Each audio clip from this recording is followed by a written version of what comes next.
Ok, bueno, pues mientras vamos desarrollando el tema, por favor, quienes no han iniciado su asistencia la pueden ir checando. Ok, bueno, entonces vamos a continuar con la segunda parte de los medicamentos en pediatría y nos vamos a enfocar en esta sesión a la terapia farmacológica intravenosa. Vamos a tocar algunos aspectos generales pues de la farmacología, también de los aspectos farmacocinéticos, farmacodinámicos también, que hacen especial su uso en pediatría, ¿no? Ya habíamos abordado desde el encuadre de este curso que entre una persona adulta y una persona menor, un infante, existen muchas características que los hacen diferentes, ¿no? No solamente en términos de crecimiento y desarrollo, sino también del funcionamiento que tiene cada uno de sus órganos, en cómo su cuerpo reacciona a los agentes externos y precisamente vamos a tratar de describir cada uno de ellos. Ya decíamos que, pues bueno, un niño no es definitivamente un adulto pequeño, sino que es un organismo muy específico, también muy complejo, y por ello vamos a ver también cuáles son los aspectos importantes en la terapia intravenosa. Pues bueno, en términos generales podemos decir que la terapia intravenosa, pues ya sabemos, ¿no?, que consiste de un acceso vascular a través del cual nosotros podemos llevar a cabo diferentes procedimientos. Aquí podemos enlistar algunos de ellos. Uno es que, por ejemplo, a través de esta vía podemos nosotros mantener y corregir también el balance de líquidos y electrolitos en estos pequeños. ¿Cómo? Pues bueno, utilizando diferentes soluciones cristaloides, ya sabemos, de solución salina en sus diferentes concentraciones, solución Harman, solución Ringer, soluciones como glucosa, pero también a estas les podemos ir agregando otros requerimientos de electrolitos como son potasio, sodio, y que bueno, esto nos va a permitir nosotros, ante un escenario en donde un pequeño se encuentre deshidratado, se encuentre quemado, se encuentre con alguna enfermedad renal, va a haber de manera secundaria un desequilibrio hidroelectrolítico, y accesos venosos, esta terapia intravenosa, pues nos va a permitir hacer estas correcciones necesarias. Pero también nos sirve como una vía de entrada para facilitar la administración de sangre y de sus hemoderivados cuando hay alguna situación de pérdidas de sangre por una cirugía, o también pues, resultado de algún accidente, de algún tipo de lesión donde haya habido algún daño vascular importante y que hubo pérdida de volumen sanguíneo, pues también podemos administrarlo por este tipo de vías, ¿no? Ya sea sangre total o sean también sus hemoderivados como plaquetas, plasma fresco congelado, algunos factores de coagulación. Pero también nos funciona para administrar medicamentos, y yo creo que entre todas las opciones que tenemos aquí es la razón mayor por la cual nosotros buscamos un acceso venoso. Y estos medicamentos, bueno, no solamente se limitan a aquellos que nos dan algún efecto terapéutico para tratar algún tipo de infección, de síntoma como fiebre, como dolor, o para administrar medicamentos diuréticos, etcétera, sino también para algunos tipos de intervenciones muy específicas, como es también el administrar fármacos quimioterapéuticos, en donde, pues bueno, a través de diferentes accesos podemos nosotros administrar estas terapias que son muy específicas. La anestesia, que no es como tal un tratamiento con fines terapéuticos, sino más bien es una modalidad en la que nosotros podemos inducir la anestesia, la analgesia, y de esta manera pues llevar a cabo algún procedimiento o reducir el dolor bajo ciertas circunstancias. También esa es una de las fármacos que podemos administrar. Y por supuesto que también cuando requerimos algún agente diagnóstico, como por ejemplo si requerimos estudios de imagen y queremos poder visualizar algún tramo vascular, pues bueno, se tiene que administrar algún medio de contraste. Entonces estos medios de contraste, pues bueno, se administran por vía intravenosa y de esta manera podemos tomar el estudio radiológico que necesitamos para poder visualizar algún hallazgo que estemos buscando. Pero también nos puede facilitar el poder administrar algunos nutrientes, ya sean en forma de vitaminas, en forma de aminoácidos o algún tipo de alimento más complejo, pero que no puede administrarse por vía oral. Pues el ejemplo clásico pues es la nutrición parenteral total, que consiste pues de una mezcla de diferentes nutrimentos, diferentes vitaminas, oligoelementos que van a ingresar al cuerpo de una persona a través de un acceso vascular para poder darle todas las necesidades nutrimentales que requiere, pero que por la contraindicación de la vía oral no es posible darle el alimento en la forma habitual. Y bueno, también pues nos puede servir cuando tenemos pacientes que se encuentran críticamente enfermos, aquellos que por su estado de conciencia o por la gravedad de sus lesiones están impedidos para poder recibir medicamentos por la vía oral. Y bueno, nosotros vamos a preferir precisamente la vía parenteral para administrar algunos de los medicamentos que necesita el paciente. Como todo procedimiento, bueno, siempre va a tener sus ventajas y sus desventajas. Obviamente, cuando nosotros elegimos esta vía de administración de medicamentos es porque ya pusimos sobre una balanza todos los beneficios, pero también los posibles perjuicios, los posibles daños que podrían llegar a ocurrir. Y sin embargo, pues ya después de muchos años de emplear este tipo de tratamiento, nos damos cuenta que finalmente pues resulta muy beneficiosa este tipo de terapia, ¿no? Entonces, ¿cuáles son algunas ventajas que podemos nosotros observar? En primer lugar, bueno, pues que el efecto terapéutico que alcanzamos es prácticamente inmediato, es muy rápido. ¿Y por qué?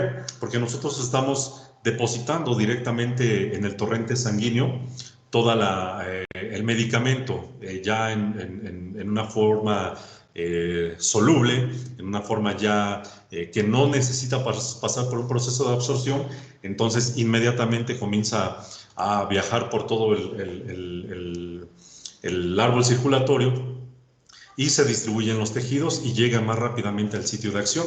Por eso es que esto hasta nuestros familiares que no son profesionales de la salud, hasta las mamás de los pacientes saben que esto es así, porque siempre que se les va a prescribir algún medicamento, hacen una observación como que yo prefiero que sean inyectados porque es más rápido, así se me quita más rápido. Y es verdad, ¿no? Si te van a aliviar un dolor, te van a aliviar una fiebre, pronto te van a reducir ese síntoma por la disponibilidad tan inmediata que hay del medicamento. También a través de esta vía intravenosa podemos evitar el dolor y la irritación que causa la administración continua por otras vías parenterales como son la subcutánea como la intramuscular. Aquí obviamente en los tres casos, tanto la IB como la subcutánea y la intramuscular, necesitamos que pues, a través de una aguja hagamos una punción en los tejidos del paciente, pero si nosotros necesitamos administrar varias dosificaciones a lo largo de un día o de varios días, si lo hiciéramos a través de la vía subcutánea o intramuscular, bueno, estaríamos dándole piquete tras piquete, tras piquete, tras piquete, y va a llegar un momento en el que el paciente va a decir, no, ya doctor, por favor, no me pongan tantas porque ya me es molesto, ¿no? Pero si nosotros tenemos un acceso venoso, de esta manera, aunque sí hay un primer piquetito para puncionar esa vena, ya colocamos un catéter y a través de esa vía que ya está abierta, nosotros podemos ir haciendo las siguientes administraciones sin causar ningún tipo de irritación continua a esos tejidos por estarlos puncionando continuamente. También es una vía de administración alternativa, como ya lo veíamos hace un momento, cuando no tenemos disponible la vía oral, es decir, pues ya si por el estado de conciencia el paciente se encuentra comatoso y nosotros no podemos administrarle por vía oral el medicamento porque existe el riesgo de que pueda broncoaspirar y que el contenido que le estamos administrando o que se le provoque algún tipo de vómito provocaría que aspire eso a la vía respiratoria, bueno, pues podría tener un problema bastante delicado. Entonces, en esos casos, como en otras circunstancias, podemos utilizar la vía parenteral para poder administrar medicamentos. Bueno, es una vía también que nos permite asegurar la biodisponibilidad de medicamentos que cuando se administran por otras vías de administración resultan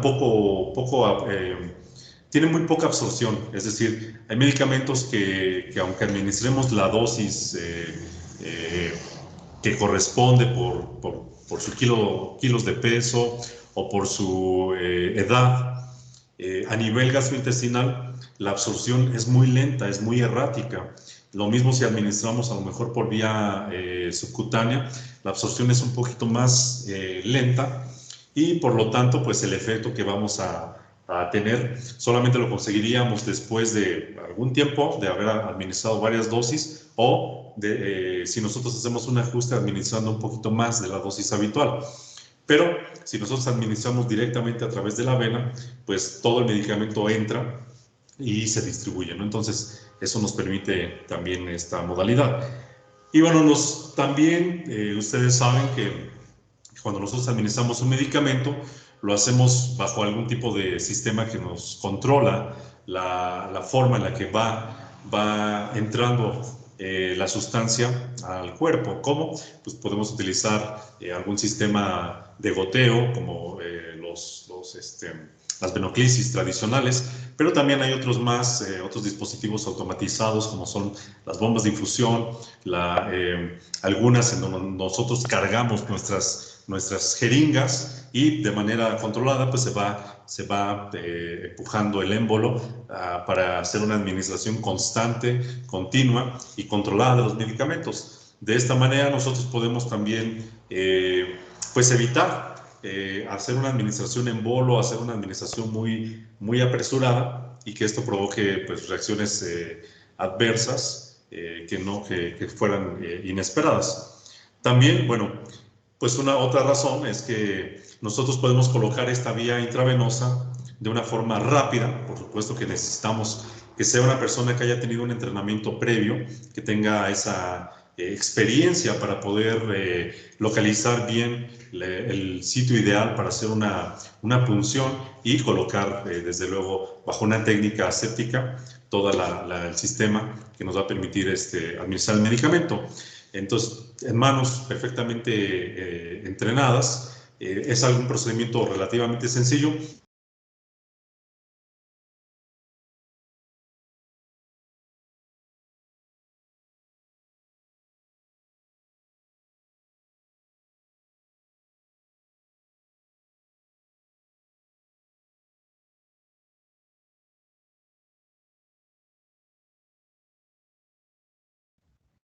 Profesor, ¿y no se escucha?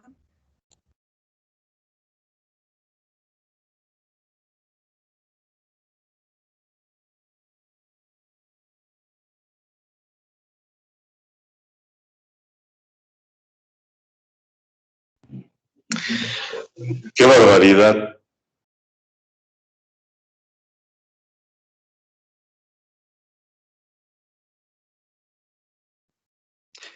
¡Qué barbaridad! ¿Sí me escuchan, chicos?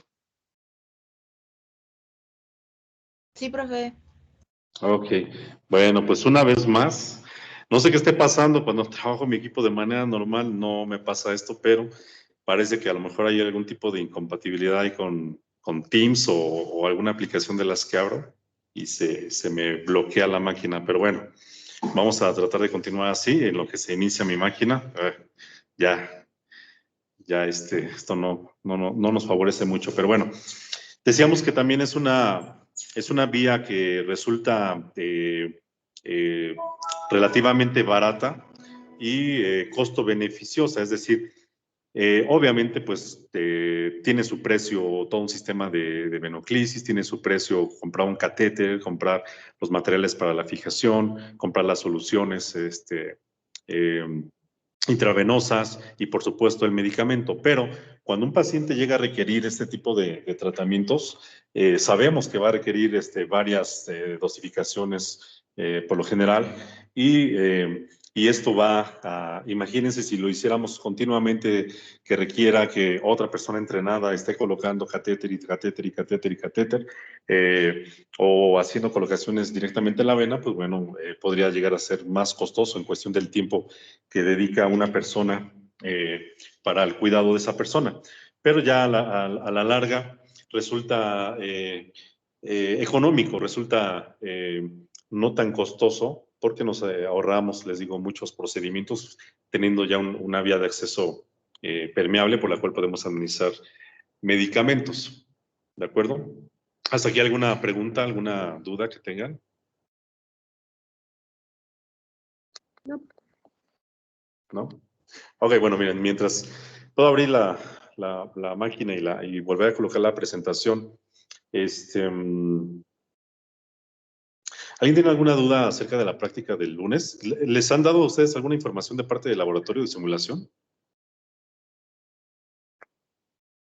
No, ninguna, profesor. ¿Ninguna? Ah, ok. Bueno, eso también me inquietaba un poquito, ¿no? Porque, pues mi idea es que puedan llegar perfectamente preparados a la práctica. Entonces, voy a tratar de, en los ejercicios que les envíe, pues que sean muy semejante al escenario que van a hacer en su práctica para que puedan, pues, prepararse un poquito más, ¿no? Ya, de cualquier manera voy a consultar a la maestra Vanessa, que es la encargada del laboratorio de simulación, para que me diga si necesito darles alguna indicación también previamente. Creo, de entrada les digo que necesitan, ustedes ya tienen su uniforme, ¿verdad? Ya, profe. Sí. Ok. Sí. Pues ese es uno de los requisitos, ¿no? De entrada, pues estar presentes con el uniforme, ser puntuales, estar sin un retardo, porque si no, no se va a permitir tampoco ya la participación en la práctica. Y lo otro, pues que bueno, obviamente pues estamos en una situación un poquito difícil porque pues esta práctica debería de realizarse en el laboratorio de simulación allá en el campus Los Reyes, pero pues dada la situación de la pandemia, lo vamos a hacer vía remota. Entonces, prácticamente ustedes van a hacer la representación de que están, que tienen a un paciente y van a administrar algún medicamento, pero necesitaremos calcular la dosis adecuada de acuerdo a sus características antropométricas. Entonces, digo, más o menos les va a dar un panorama general para que lo puedan considerar. Y de cualquier manera, durante todo el fin de semana, pueden ustedes hacerme todas las preguntas que les surjan para que podamos aclararlas y no haya ningún tipo de contratiempo durante su práctica. ¿De acuerdo?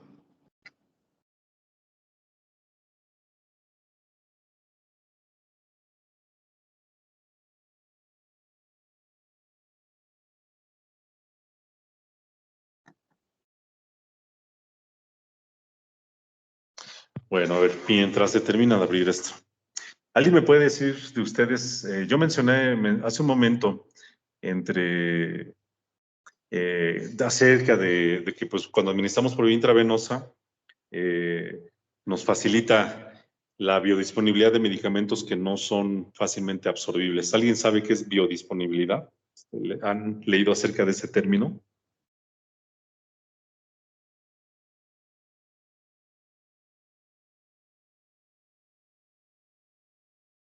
Es el grado de velocidad, ¿no? ¿Es lo que absorbe el cuerpo de medicamento?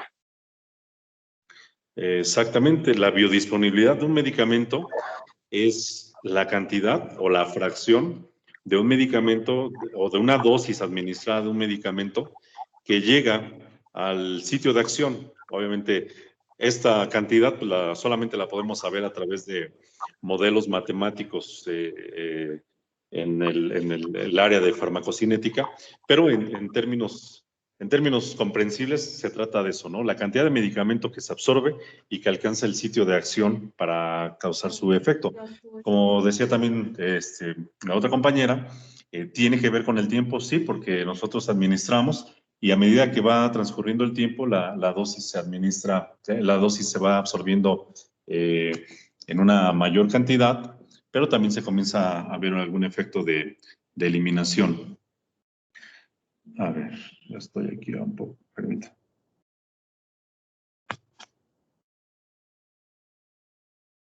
Ok, sí, y hablábamos también que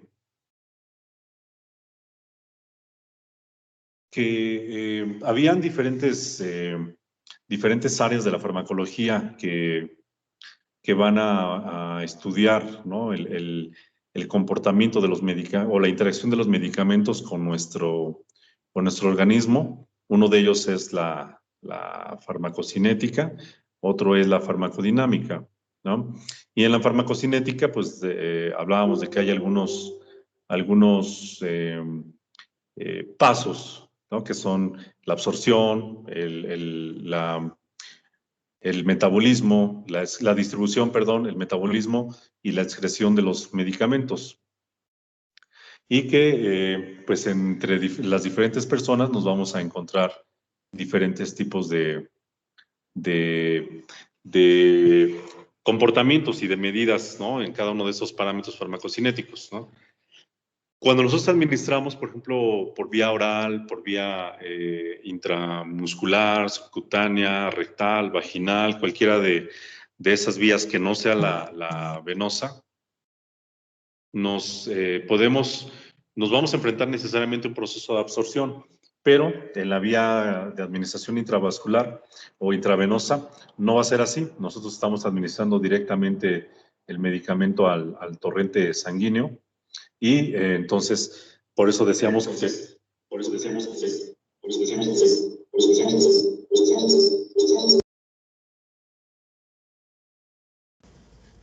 Ya, a ver.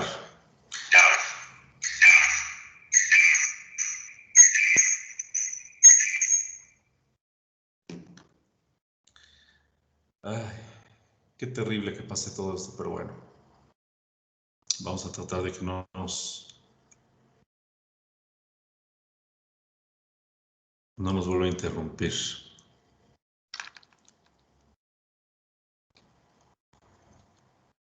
Bueno, pero decíamos que también, aparte de tener unas ventajas, existen algunas desventajas del tratamiento intravenoso, y uno de ellos es que una vez que nosotros administramos el medicamento ya no es tan fácil poderlo remover. ¿Por qué? Porque el medicamento prácticamente ya entró en acción, ya está circulando, y removerlo, sí, bueno, existen técnicas como la diálisis, a través de la cual no solamente podemos remover líquidos, sino también algunos solutos que hay en nuestro cuerpo, pero no todos van a ser dializables. Entonces ahí es donde también hay que tener mucho cuidado cuando hacemos la vía intravenosa.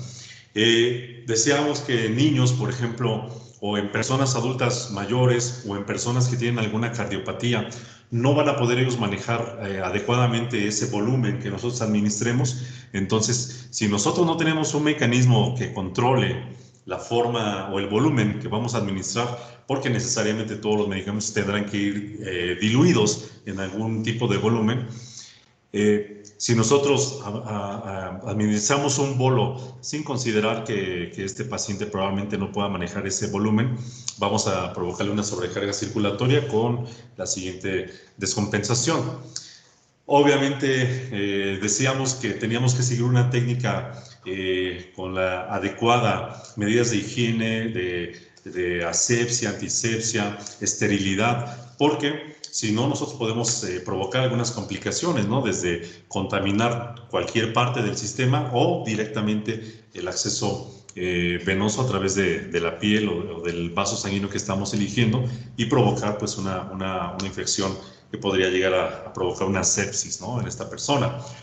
También hay algunos medicamentos que, por su naturaleza química, físico-química, son irritantes a los tejidos y van a provocar algún tipo de irritación vascular, desde provocar la formación de una inflamación local, o ya provocar una flebitis, una tromboflebitis, o ya un daño un poco mayor, lo que nos va a obligar a que retiremos ese acceso y busquemos alguna otra vía más apropiada, o también elegir algún medicamento que no sea tan irritante como ese, si es que existe alguna alternativa.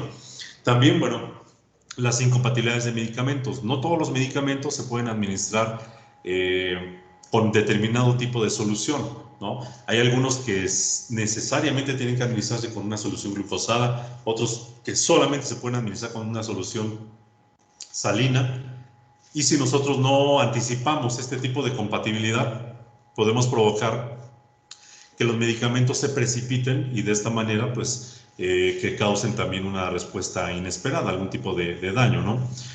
Ahora, desde el punto de vista también emocional del paciente, pues bueno, sabemos ante todo que ustedes como profesionales de enfermería, en cada uno de los procedimientos que deben de realizar, ustedes son enseñados para siempre comenzar por darle la instrucción al paciente de cómo va a ser ese procedimiento, ¿no? En qué consiste, cuáles son los materiales que va a utilizar, cómo lo va a llevar a cabo, cuáles pueden ser las posibles complicaciones que podrían suceder durante el procedimiento y si existen algunas alternativas o no. Entonces, todo esto nos va a ayudar a reducir la ansiedad, el temor de nuestro paciente. Y aún así, hay quienes son sumamente temerosos a la presencia de las agujas y eso nos puede dificultar un poquito el conseguir este tipo de tratamiento. Ahora, desde el punto de vista también del propio paciente, si se encuentra en estado consciente, o de su familia también cuando van a hacer una visita a un paciente hospitalizado, no es igual verlos y que estén conscientes, que estén despiertos y que interactúen con ellos y verlos solamente en cama, como podrían estar en casa, a verlos que están con accesos venosos en los dos brazos, que tienen un catéter central, que tienen una sonda nasogástrica, que tienen sonda Foley, que tienen a lo mejor una cánula, una sonda endotraqueal para administrar ventilación mecánica. Imagínense, ¿no? El impacto que le provoca a cualquier persona. Entonces, la imagen corporal se altera y esto también aumenta, ¿no? La ansiedad y los temores entre el paciente y la propia familia, ¿no? Pero también, si nosotros vamos a administrar medicamentos, decíamos que no en todos los casos se puede hacer un bolo, ¿no? En la mayoría de los casos se requiere que se haga de manera muy lenta y que se haga un monitoreo constante de las concentraciones y de toda esta terapia intravenosa. Solamente en algunos escenarios puede ser, sí, útil administrar un bole, y esto es, por ejemplo, cuando administramos o hacemos una reanimación cardiopulmonar. Siempre se van a dar indicaciones de que administra una de atropina, una de adrenalina, etcétera, y esas ampolletas, pum, rápidamente ya la enfermera que se va a encargar de los medicamentos ya tiene precargadas las jeringas y en cuanto escuche la indicación, órale, luego la va a administrar y un chorrito de líquido para que inmediatamente entre. Es más, hasta algunas levantan el brazo para que inmediatamente el medicamento comience a viajar por los vasos sanguíneos y lleguen directamente al corazón para reanimarlo, ¿no? No es una vía de administración de medicamentos que sea la más adecuada para tratamientos a largo plazo. Es decir, nosotros a lo mejor cada 72 horas vamos a tener la necesidad de colocarla, aun cuando no haya datos de una infección local. Vamos a, por la propia seguridad del paciente, vamos a tener que retirarla y volverla a colocar en otro sitio para que no haya esa posibilidad. Tampoco es lo más correcto hacer una colocación de una vía intravenosa a pacientes ambulatorios, que sabemos que en la práctica, en un escenario real, sí llega a pasar, ¿no? Que pues algún paciente dice, ¿sabe? Me puede poner un suero, ¿no? Y con vitaminas, y pues a veces médicos, a veces enfermeras, a veces no profesionales de la salud, van, compran los materiales, conocen el procedimiento y lo colocan un acceso venoso a un paciente en su casa y allí lo dejan, ¿no? A que pase la solución en determinado tiempo, pero no es lo más correcto. ¿Por qué? Porque decíamos que los medicamentos, una vez que ingresan, no los vamos a poder remover tan fácilmente, y si no conocemos que esa persona puede tener alguna reacción alérgica o algún tipo de reacción adversa también grave, pues imagínense, ¿no? El riesgo que está corriendo esa persona, y obviamente pues el que en ese escenario, pues aun cuando se trata de un profesionista de la salud, no va a poder tener todos los medios adecuados para poder contener alguna complicación más delicada, ¿no? Y bueno, esto es lo que estábamos platicando un poco antes de regresar aquí a la presentación, de que a través de las diferentes vías que nosotros elijamos, vamos a tener un perfil farmacocinético diferente.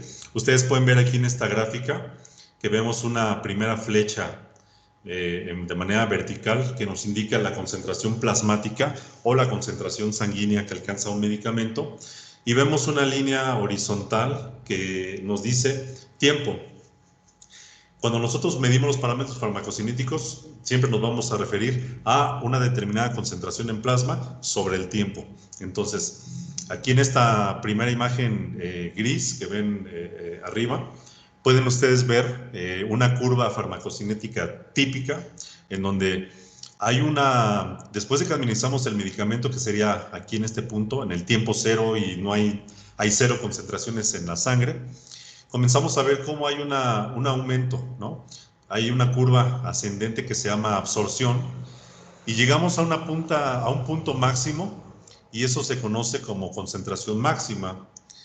Pero también al mismo tiempo que llegamos a esta concentración máxima, sobre la línea del tiempo nosotros podemos reconocer un parámetro que se llama la Tmax, y esta Tmax quiere decir que es el tiempo en que se alcanza la máxima concentración en la sangre. Es decir, yo administro un medicamento y a lo mejor cuando ya se alcanza la mayor concentración y comienza su descenso, en ese punto más alto han transcurrido, no sé, 50 minutos o 1 hora o 2 horas, entonces decimos que su concentración máxima, la Tmax, ocurre a las 2 horas después de la administración del medicamento por la vía que hayamos elegido. Y una vez que alcanza su punto máximo, comienza un descenso que sucede en dos etapas, ¿no? Una primera eliminación acelerada y una que ya sucede un poquito más lenta. Se dan cuenta que la línea no es completamente constante, sino que tiene aquí una pequeña curvita. Entonces allí es donde comienza la segunda parte de la eliminación, que es un poco más lenta. Todo lo que se ve aquí abajo, así como rayado, se conoce como el área bajo la curva, que quiere decir que es el medicamento, la biodisponibilidad que se alcanzó en sangre desde que lo administramos y hasta que se eliminó. Todo lo que pudimos poder allí cuantificar en una muestra sanguínea. Y estas líneas que ven aquí, esta de aquí abajo y esta que está un poquito más arriba, son lo que conocemos como el margen terapéutico o el horizonte terapéutico y el horizonte de toxicidad. ¿Qué quiere decir? Que nosotros administramos un medicamento y siempre, con la vía y la dosis que administremos, siempre tenemos que pensar que esta curva se rebasa, esta línea, y quiere decir que toda la concentración que se mantenga aquí va a provocar el efecto que nosotros estamos buscando, el efecto terapéutico. Pero debemos de tener cuidado, porque si estas concentraciones se acercan más a esta línea y la rebasan, aparte de provocar un efecto terapéutico, ya vamos a provocar una reacción de toxicidad, porque las concentraciones son tan altas que van a comenzar a presentarse signos y síntomas de intoxicaciones. La gran mayoría de los medicamentos tienen un margen terapéutico suficientemente amplio para que nosotros podamos administrar una y otra dosis sin tanto problema, pero hay algunos que se dice que son de estrecho margen terapéutico, y quiere decir que estas dos líneas están muy cercanas una de la otra. Entonces cualquier aumento de la dosis, aunque sea mínimo que cometamos, vamos a rebasar ese horizonte de toxicidad y el paciente pues va a experimentar reacciones adversas, ¿no? Obviamente esto en la práctica no vamos a tener que hacer esos cálculos, ya todo eso se ha estudiado previamente y ya se puede saber que los medicamentos los podemos utilizar de manera segura, pero cuando les digo, hay medicamentos que se utilizan para epilepsia, para antiarrítmicos, algún tipo de terapia de ese tipo, oncológicos, sí necesitamos hacer monitoreo y se van a estar tomando muestras y vamos a tener que enviarlas al laboratorio para que hagan cuantificación de medicamentos. ¿Ok? Y bueno, y en esta segunda gráfica ustedes pueden comparar las diferentes vías de administración. Por ejemplo, la línea negra es una administración rectal, la línea como color amarillito es una vía de administración oral. La línea verde o la curva verde es una administración subcutánea, que es en color como naranja o rojo, es una administración intramuscular, y la línea azul es una administración intravenosa. Se pueden dar cuenta que entre todas las vías intramuscular, subcutánea, la oral, la rectal, hay un comportamiento muy semejante, es decir, todas tienen una curva ascendente, tienen su punto máximo y comienza una eliminación. La gran diferencia entre cada una de ellas es que, por ejemplo, la vía rectal es la que tiene menor absorción respecto a las otras. La vía oral, véanla, aunque sea la más utilizada, su absorción también es menor a, por ejemplo, cuando administramos en tejido subcutáneo y por tejido intramuscular. ¿Por qué? Porque estos dos tejidos están mucho más vascularizados, entonces ya estamos depositando el medicamento en una zona llena de vasos sanguíneos que van a captar el medicamento en una mayor cantidad y van a llegar mayores concentraciones a nuestra sangre. Pero, a diferencia de todas ellas, la vía de administración intravenosa no tiene una curva de absorción. Aquí nada más nos aparece, pum, de repente nos sale de la nada el inicio de la línea.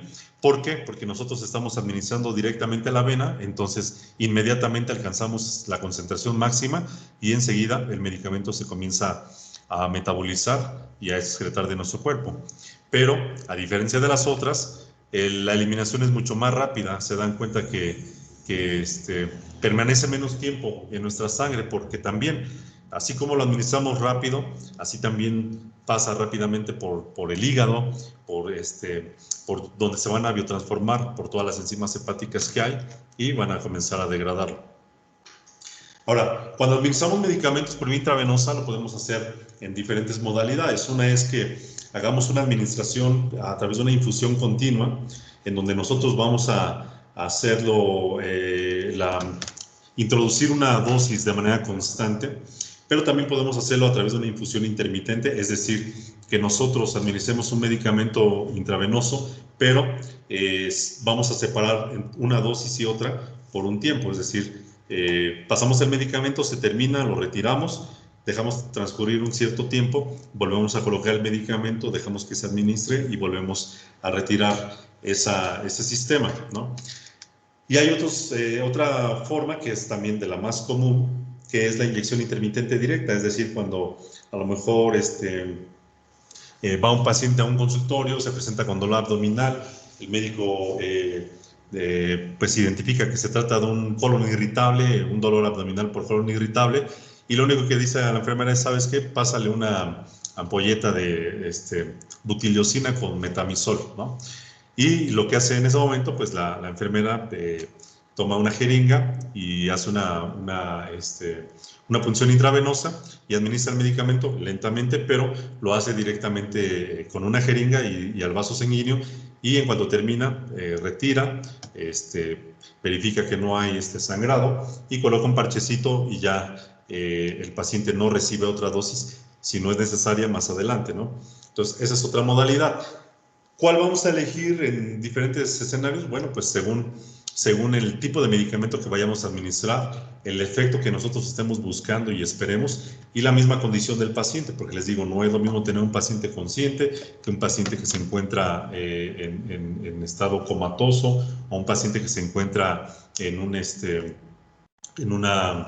trastorno de ansiedad, o en un paciente con algún tipo de enfermedad psiquiátrica. No va a ser lo mismo, ¿no? Entonces vamos a ver cada uno de ellos. Necesario estudiar cuál es la modalidad que vamos a elegir. En el caso de la infusión continua, pues es la administración de un medicamento o de algunos líquidos que van a tratarse de un volumen grande, pero tenemos que hacer una velocidad constante sobre un periodo de tiempo, es decir, lo típico que a lo mejor decimos, bueno, esta solución es para 8 horas, pero en esa solución le van a agregar determinado medicamento. Entonces, ese medicamento lo vamos a diluir en la bolsa, y conforme va ingresando el goteo a través de su vena, al mismo tiempo va entrando el líquido, pero también el medicamento, y lo va a hacer de una manera constante, continua, y que va a causar que las concentraciones en sangre, después de determinado tiempo, se alcancen ya en lo que se dice una meseta, en un estado estacionario, y así lo vamos a mantener de manera continua. Cada vez que se le cambie la solución y que se vuelva a colocar el medicamento, vamos a continuar esa concentración de manera constante. Esta se puede extender pues entre algunas horas, como lo decíamos, o quizá algunos días, ¿no? Y esa modalidad pues, la vamos a poder utilizar cuando necesitemos que el medicamento se encuentre en una concentración muy diluida, o sea, que esté que es una concentración muy baja, pero que nos permita administrar una dosis constante del medicamento, ¿no? Ese es el segundo punto, que necesitamos una concentración plasmática constante. Cuando necesitamos administrar grandes volúmenes de líquidos o de electrolitos, y también cuando administramos algunos medicamentos que se dice que tienen la vida media muy corta. La vida media de un medicamento se refiere a cuando, si ustedes recuerdan en esta imagen, cuando alcanzamos este punto máximo, si por decir aquí la concentración máxima en plasma sea de 100 microgramos por decilitro, cuando la concentración disminuye a 50 microgramos por decilitro, quiere decir que ya disminuyó un 50%. Cuando se da ese momento, allí se dice que es la vida media. Entonces, la vida media de un producto puede ser también de 30 minutos, 10 minutos, 1 hora, puede ser de más horas. Y de acuerdo a esa vida media, nosotros vamos también a calcular la forma en la que se dosifican los medicamentos. Hay medicamentos, por ejemplo, que su vida media es de 2 horas y más o menos para que el medicamento se elimine por completo de nuestra sangre, necesitamos que transcurran por lo menos unas 5 a 7 vidas medias. Es decir, si se eliminó en 2 horas el 50%, si multiplicamos 2 por 5, en 10 horas el medicamento prácticamente ya se está eliminando de la sangre y ya no va a causar el mismo efecto. Entonces, antes de que lleguemos a esas 10 horas, necesitamos administrar otra siguiente dosis para poder mantener una concentración constante. Bueno, en el caso de la infusión intermitente, también vamos a hacer la administración de un medicamento o de un volumen de líquido, pero en una menor cantidad, es decir, estamos hablando de un volumen alrededor de 50 a 250 mililitros, y también el tiempo en el que vamos a extendernos para esta administración va a ser menor, a lo mejor entre unos 20 minutos hasta 2 horas como máximo. La administración puede ser en una dosis única o que hagamos intervalos repetidos, ¿no? Cuando vamos a ver esto, por ejemplo, tenemos a un paciente con nuestra solución de nuestros líquidos intravenosos y esa es su vía permeable, ¿no? Pero si de repente dicen, ¿sabes qué? Vamos a administrar el metronidazol y el metronidazol, pues vienen las bolsitas aparte. Esa es una administración, una infusión intermitente porque vamos a colocar nuestra bolsita junto a nuestra solución y vamos a administrar ese volumen en un menor tiempo y cuando se termine lo vamos a retirar, lo desechamos y cuando toque la siguiente dosis, que a lo mejor va a ser a las próximas 8 horas, regresamos con una nueva bolsita, con otro nuevo sistema, lo colocamos y esperamos a que finalice la administración, lo retiramos y así hasta la próxima dosis. ¿Cuándo la podemos utilizar? Cuando necesitamos también una concentración máxima, pero que se den intervalos periódicos. Les decía, la concentración máxima lo vamos a administrar conforme se administre el medicamento en ese horario, pero una vez que lo terminemos, las concentraciones van a disminuir hasta que nuevamente coloquemos una siguiente bolsa, vamos a encontrarnos otra concentración máxima para ese momento. Cuando también necesitamos que el medicamento se encuentre diluido en un volumen moderado. Cuando también el medicamento no se puede mantener estable por una mayor cantidad de tiempo para administrarlo de manera continua. Hay algunos medicamentos, por ejemplo, en oncología o en hematología, estas quimioterapias que no pueden estar expuestas a la luz directa, a la luz natural, a la luz blanca, porque si nosotros dejamos nuestra solución o nuestro frasco con el medicamento ya diluido, el medicamento se va a degradar, se va a transformar químicamente y nos puede dar origen a sustancias tóxicas, a metabolitos tóxicos, a metabolitos que son farmacológicamente inactivos, es decir, no van a provocar absolutamente ningún beneficio terapéutico, pero sí nos pueden provocar algún tipo de reacción tóxica. o que pues el medicamento también, si es una solución, pues la solución se comience a precipitar y que se vea ya turbia, que se vea coloreada, cuando debería de ser una solución cristalina y transparente, ¿no? Entonces, hay algunas ocasiones en las que ustedes van a tener necesidad de cubrir esos envases, lo hacen con, por ejemplo, con papel aluminio, o hay algún tipo de aditamento especial en donde queda completamente cubierta de la exposición a la luz directa el medicamento y evitamos este tipo de problemas. Y bueno, y esta infusión intermitente, pues también, como hablamos de que se va a hacer a través de un volumen menor, lo vamos a llegar a utilizar también cuando los pacientes tengan algún tipo de restricción de líquidos, pacientes con enfermedades renales, pacientes con enfermedades hepáticas, con enfermedades insuficiencia cardíaca, congestiva, tal vez en pacientes que requieren un estricto control de líquidos.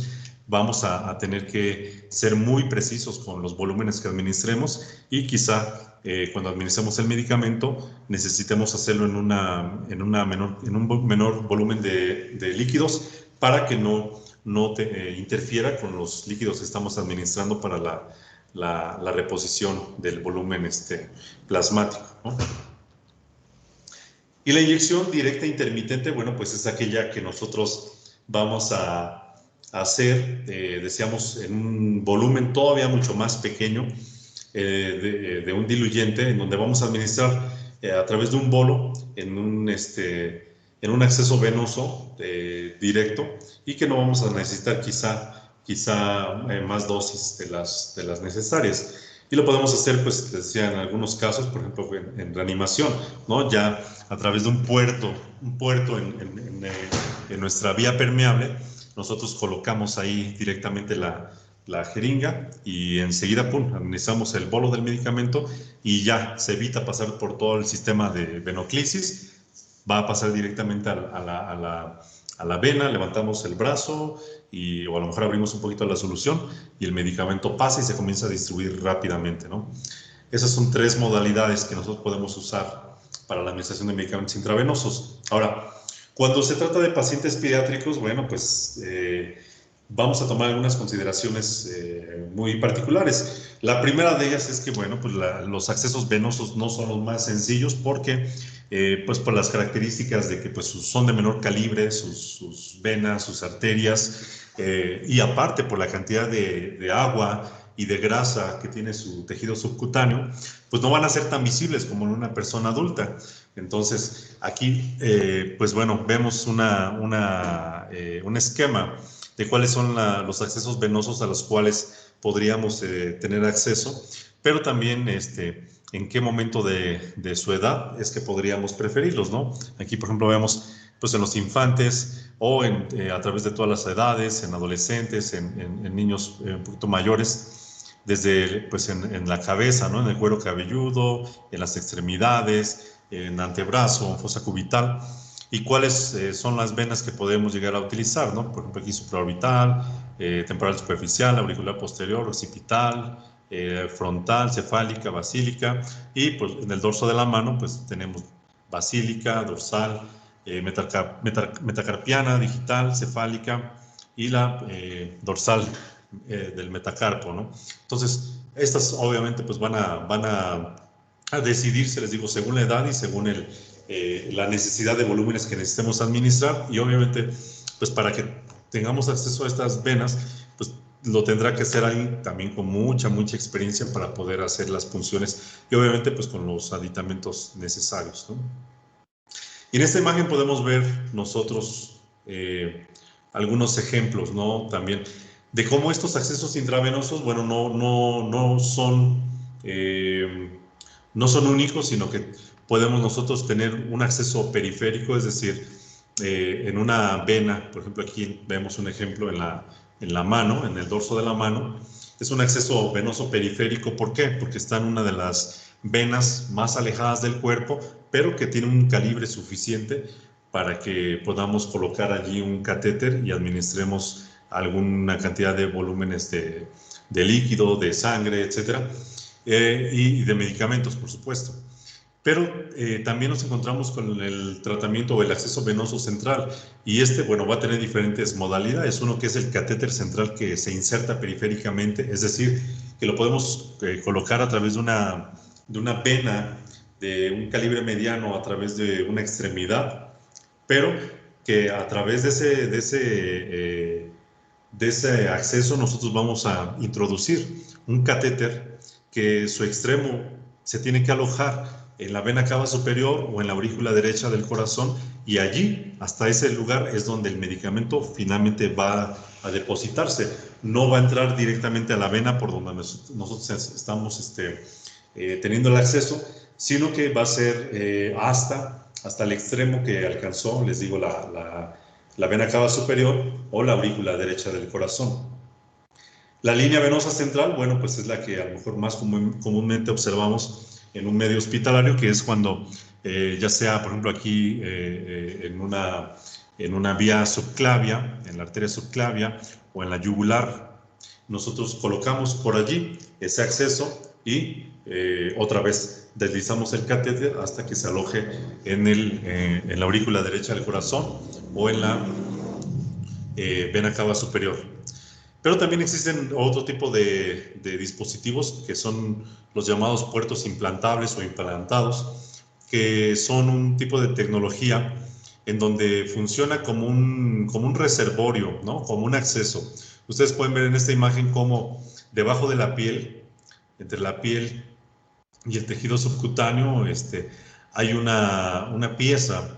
Aquí este es el puerto por el cual el medicamento va a ingresar. Ustedes hacen una punción aquí sobre y el medicamento ingresa por el catéter y ya se dirige al vaso sanguíneo. Entonces pueden darse cuenta que la longitud del catéter pues es relativamente corta respecto a un acceso central, y esto pues se llega a requerir, por ejemplo, también para pacientes que requieren continuamente algún tipo de terapia intravenosa, y por la practicidad, por el no estarles provocando tantas molestias, bueno, puede ser un acceso también apropiado para ellos. ¿De acuerdo? Bueno, entonces, estos son los elementos que quería que abordáramos en esta clase.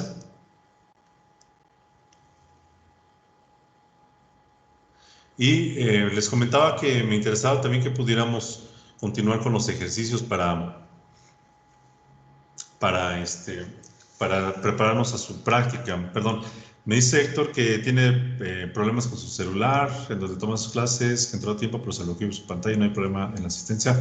No, Héctor, ahorita te anoto aquí para agregar tu asistencia. Y mientras tanto, entonces, no sé si tengan alguna duda. Digo, aún no hemos abordado el tema de las soluciones, no piensen que lo estamos pasando por alto.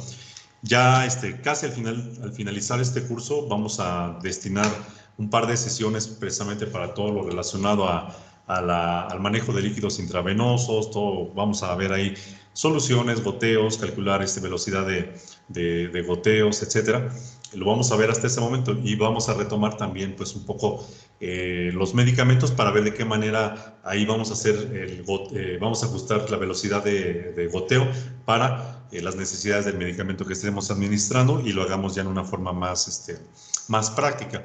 Hoy pues solamente queríamos, les digo, reconocer hay algunos aspectos que son útiles para cuando se elija la terapia intravenosa en población pediátrica, pero obviamente pues nos vamos siempre a enfrentar con la necesidad de hacer un cálculo de la dosis, y eso es lo que vamos a comenzar a ejercitar en este momento. Ahora, ¿alguien de ustedes tiene alguna duda? Yo me imagino que sí, porque la clase pasada se nos fue muy rápido el tiempo, y luego con todas estas dificultades nos quedamos allí a medias. Pero alguien que haya tenido alguna duda en particular y que quisiera que la pudiéramos aclarar hoy.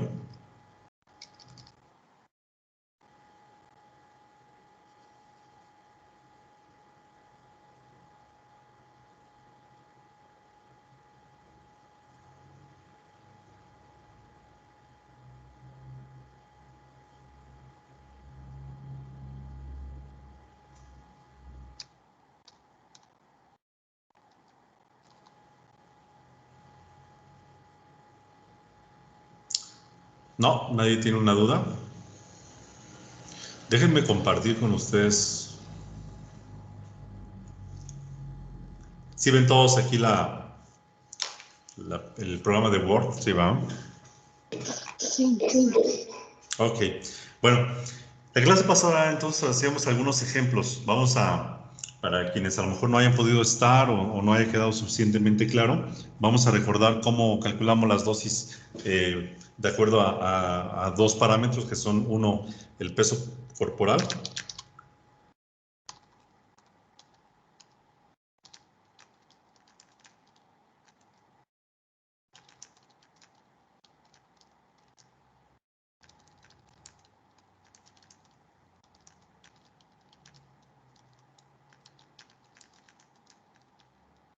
Ok.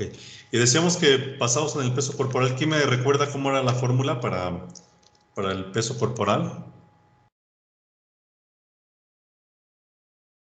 Talla al cuadrado, peso. No, talla al cuadrado por peso, no. ¿Alguna, por ejemplo? Ajá. Por la dosis. El peso por la dosis, por ahí escuché. Recuerden ustedes que cuando vamos a basarnos en peso corporal, vamos a utilizar una medida común que es miligramos, del medicamento obviamente, miligramos, vamos a llamar así, dosis ponderal recomendada, porque la dosis no va a ser la misma entre cada medicamento, todos van a tener diferentes indicaciones y tendremos que consultar algún libro de farmacología para poderlo administrar. Hoy vamos a hacerlo con el mismo ejemplo que hicimos la vez pasada y un par más de sustancias. Vamos a retomar, estábamos con el paracetamol. Y decíamos que el paracetamol tiene una presentación 100 miligramos por mililitro. Esto es en gotas, ¿verdad? Y tenemos otra que es la de 3200 miligramos en 100 mililitros de, vamos a llamarle aquí, por ejemplo, jarabe, ¿no? Aunque también hay suspensiones. Y la dosis de paracetamol en pediatría, decíamos que era de 10 a 15 miligramos de paracetamol por kilogramo de peso del niño, esto por dosis, ¿vale? Vamos a poner un primer ejemplo. Tenemos a un niño que pesa 14.7 kilogramos de peso. ¿Quién me ayuda indicándome cómo vamos a calcular esa dosis? ¿Qué hacemos? Multiplicamos. Sí, Karina, multiplicamos ¿qué? Por la dosis. Multiplicamos, nada más te escuché por la dosis, pero ¿qué multiplicamos? El peso por la dosis. El peso por la dosis, ajá. Entonces, siguiendo aquí esta formulita que tenemos aquí, vamos a elegir, por ejemplo, 15 miligramos de paracetamol. Le voy a poner aquí la unidad para que sepan de dónde la estamos tomando. 15 miligramos de paracetamol por los 14.7 kilogramos que pesa el niño. Y esto nos da, ¿cuánto? 220. Sale 220.5. 220.5 miligramos de paracetamol para este niño de 14.7 miligramos. Como la dosis ponderal, la dosis que nos recomienda el fabricante es de 10 a 15 miligramos por kilo de peso por dosis, esto es lo que nosotros vamos a administrar cada una de sus tomas, ¿no? Entonces, ya decíamos nosotros que en el caso de los goteros, cada mililitro, es decir, cada 20 gotas de paracetamol, contenían 10 miligramos, 100 miligramos de paracetamol, ¿no? Entonces decíamos que de entrada, pues nos tenemos que administrar 2 goteros completos para que sumen 200 miligramos y los otros 20 miligramos quizá que nos falta por completar la dosis, lo íbamos a completar con otras gotas más. ¿Cuántas gotas necesitamos extras? 4. Porque decíamos también la vez pasada que cada gota contenía 5 miligramos de paracetamol. Entonces serían 2 goteros con 4 gotas y esto es igual a los 220 miligramos. El punto 5 les decía, ya no lo vamos a poder calcular porque pues ya sería media gota y la verdad es que no podríamos dividirla, ¿no? Y esa es la forma rápida en la que podemos nosotros hacerlo. Profesor, Sí. lo que yo sí me quedé duda es sobre los goteros que menciona. Ajá. No me quedó claro. Ok, mira. La presentación del medicamento, si tú ves, por ejemplo, el Tempra en gotas, tú vas a ver que en su etiqueta dice que contiene 100 miligramos de paracetamol por cada mililitro, ¿sale? Entonces, 1 mililitro de gotas, de paracetamol en gotas, 1 mililitro contiene 100 miligramos de paracetamol. Pero cuando nosotros queremos saber cuánto vamos a administrar, un gotero completo, o sea, 1 mililitro, tiene 20 gotas grandes, ¿no? Entonces, si tú divides los 100 miligramos que contiene el gotero completo entre el número de gotas, ¿cuánto te da?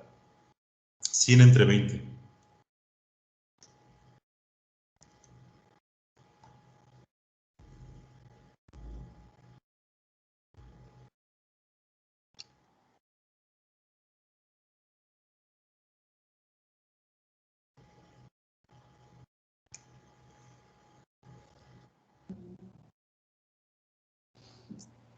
A ver, ¿quién responde o quién le ayuda? ¿Sí de entre 20 dijo? Ajá, 100 entre 20. Los 5, ¿no? Ajá. Entonces, la presentación en gotas, si nosotros tenemos 100 miligramos en cada mililitro y cada mililitro contiene 20 gotas, vamos a ponerlo aquí, si quieren más descriptivo, 100, cada mililitro de paracetamol contiene 20 gotas. Y si cada mililitro de paracetamol contiene 100 miligramos de paracetamol, entonces una gota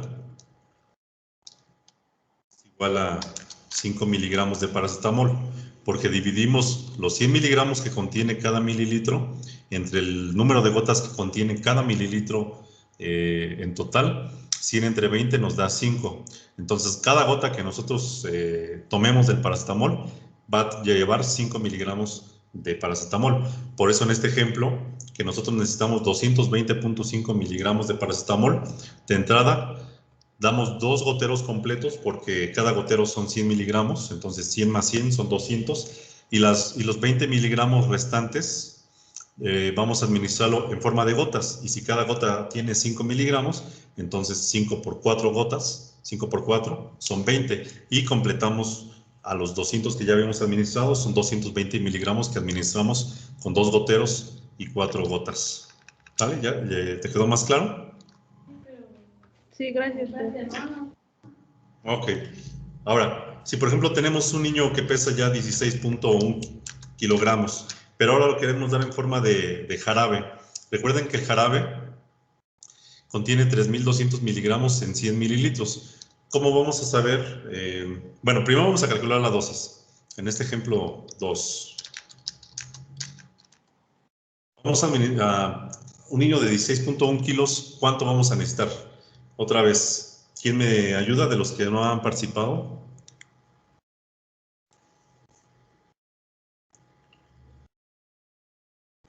Profe, del jarabe igual es la mínima es 10 y la máxima 15. Así es correcto, sí. Sí es igual, entre 10 y 15 miligramos, y ya únicamente vamos a hacer el ajuste de cuánto vamos a administrar en mililitros. Ahorita vamos a calcular esa parte. A ver tú, Lulu. De 10 serían 161. Ah, bueno, a ver. Administramos 10. Ok, ya nos dijo Karina. Vamos a administrar 10 miligramos de paracetamol por los 16.1 kilogramos que pesa el niño. Y esto nos da un total de 161. No, pero... Sí. Ajá, 161 miligramos de paracetamol por dosis. Ahora, si nosotros vamos a administrar en el jarabe tiene 3.200 miligramos en 100 mililitros. Si nosotros queremos saber cuánto tiene cada mililitro, aquí nos preguntamos, ¿cuánto tiene cada mililitro? Nos respondemos así. Dividimos 3.200 miligramos entre los 100 mililitros y esto nos da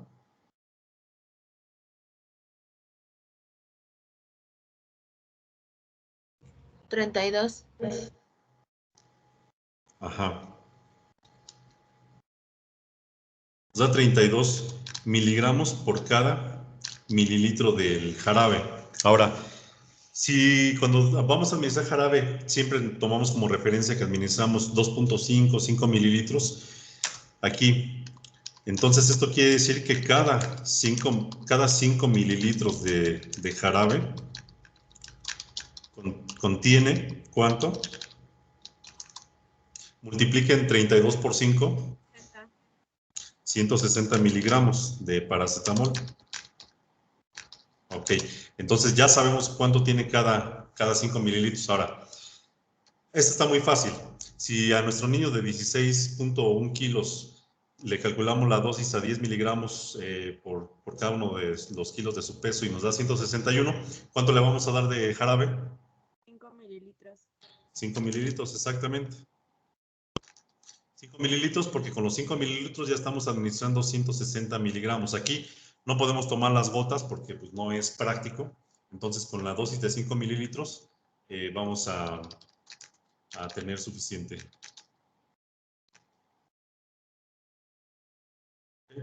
A ver, otro ejemplo en donde hagamos el cálculo de la dosis. A ver, vamos a tener un niño de 21.7 kilogramos y lo vamos a calcular a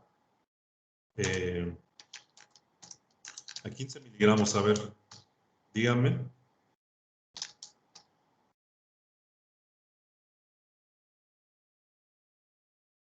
¿Qué hacemos? Sería 21.7 por 15, son 325. Así es. 325.5.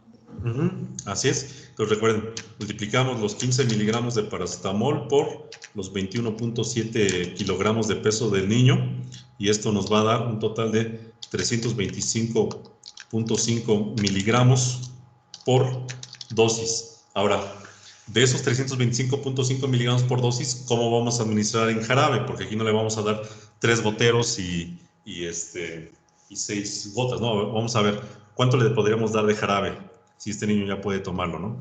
Entonces, para esto, nosotros vamos a multiplicar, a ver, para calcular volumen de jarabe a administrar. Vamos a multiplicar nuestra dosis que necesitamos, que es 325.5 miligramos. Perdón, dije a multiplicar, ¿va? Vamos a dividir esto entre lo que contiene nuestra unidad de medida. Nuestra unidad de medida van a ser, por ejemplo, los 5 mililitros, ¿no? Y vamos a dividirlo entre 160 miligramos que contiene cada 5 mililitros de paracetamol.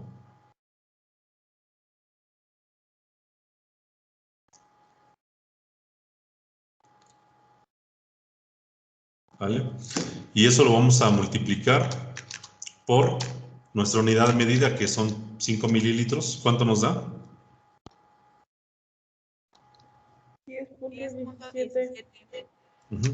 10.17. Obviamente, pues lo redondeamos. Redondeamos a 10 mililitros. Esta cantidad que sale aquí son los mililitros que vamos a administrar. Entonces, regresando, si nuestro niño pesa 21.7 kilos y le calculamos el paracetamol a 15 miligramos por kilo por dosis, nos da un total de, bueno, 15 miligramos de paracetamol por los 21.7 kilos que pesa, nos da un total de 325.5 miligramos que requiere por cada dosis, por cada toma. Ahora, para calcular el volumen de jarabe que le vamos a administrar, tenemos que multiplicar la dosis que necesitamos administrar, vamos a dividir, la dosis que vamos a administrar entre la concentración del medicamento que está en el volumen que nosotros tenemos como referencia, porque aquí decíamos que cada 5 mililitros de paracetamol contienen 160 miligramos, ¿no? Entonces, lo dividimos 325.5 entre 160 y nos daba 2.034, etcétera, ¿no? Y eso lo vamos a multiplicar por el volumen de referencia, que son los 5 mililitros que tomamos aquí, y nos da como resultado 10.17, y este resultado ya va a estar expresado en mililitros. Entonces redondeamos, damos estos dos números, y vamos a tener una dosis de 10 mililitros para administrar. Como esto es cada toma, pues nosotros vamos a decirle a la mamá, dar 10 mililitros de paracetamol en jarabe vía oral cada, por decir, 6 horas, ¿no? Durante 3 días, por ejemplo. Esa va a ser nuestra administración, ¿no? Entonces, nosotros para haber llegado a este punto, antes tuvimos que haber hecho el cálculo de la dosis del medicamento requerida y luego convertir esos miligramos a mililitros, ¿vale? ¿Hasta aquí todos les quedó claro o hay alguien que tenga alguna duda? Profe, y por ejemplo, ¿cómo vamos a saber cada cuándo y durante cuánto tiempo? Eso. Les digo que cada medicamento tiene su propia guía. Ustedes van a tener que consultar algún libro de farmacología. Hay algunos medicamentos que ustedes los pueden de alguna manera anticipar, ¿no? A los antibióticos, por lo general, no se van a dar por menos de 5 días. Lo regular es que se manejen en un curso normal entre 7 y 10 días. Obviamente, si son infecciones mucho más severas, pueden ser hasta 14 días o puede ser más. En el caso de algunos antibióticos en particular, como la acitromicina es un medicamento de vida media prolongada. Entonces, eso se permite que la dosis que tú administres lo hagas cada 24 horas y con 3 dosis que tú des, con eso es suficiente para tratar, por ejemplo, una infección por estreptococo, ¿no? Pero la frecuencia que vamos a darle a cada niño el medicamento lo va a dar precisamente la guía del medicamento. Por ejemplo, la vez pasada les decía que el paracetamol para todos los niños, desde recién nacidos prematuros hasta los adolescentes, la dosis ponderal es de 10 a 15 miligramos por kilo por dosis administrar. Pero lo que va a cambiar en ellos es la frecuencia, porque en un prematuro se le va a administrar cada 12 horas, en un prematuro un poquito más maduro, cada 8 horas, en un recién nacido de término, cada 6 a 8 horas, pero en unos niños ya mayores, hasta los adolescentes, podemos administrar el paracetamol hasta cada 4 horas o cada 6 horas, ¿no? Entonces, eso va a variar de medicamento en medicamento, no es igual, ¿no? Casi siempre escuchamos que todo se da cada 8 horas, todo cada 8 horas, pero no es así. Entonces, ahí es cuando siempre necesitamos tomar como referencia nuestros libros de terapéutica, les digo, un Vademecum, un PLM, para que ustedes puedan checar esa información. Por ejemplo, ahorita, si ponemos un ejercicio con Cepaclor, vamos a ver que si ustedes leen una monografía de este producto, van a encontrarse que va a decir, a la dosis ponderal es para niños mayores de un mes, de 20 a 40 miligramos por kilo por día, y esa dosis se divide cada 8 horas, ¿no? Entonces, ahorita vamos a hacer un ejercicio acerca de eso porque también es importante, ¿vale?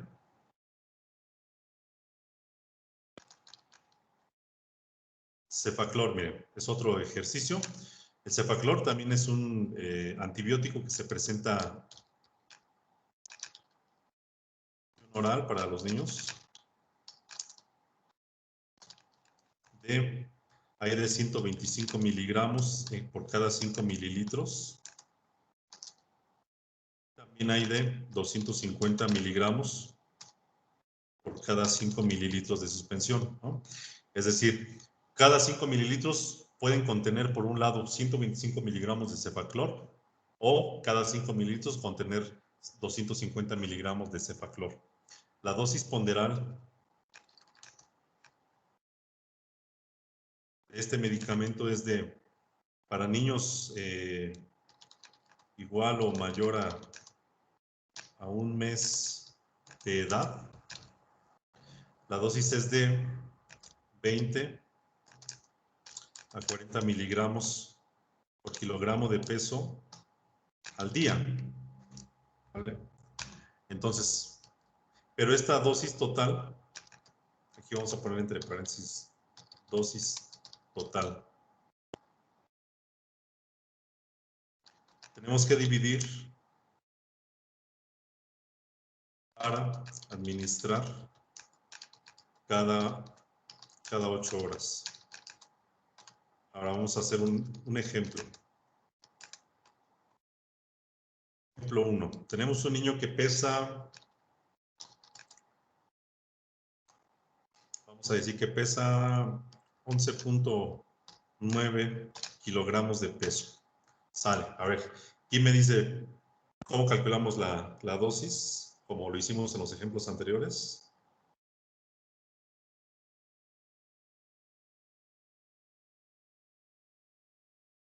Sería 11.9 por 40, son 476. Ajá. Vamos a ver, vamos a tomar entonces la dosis de 40 miligramos y la vamos a multiplicar por los 11.9 kilogramos que pesa el niño, y esto nos da, ¿cuánto? ¿400 qué? 476. 76.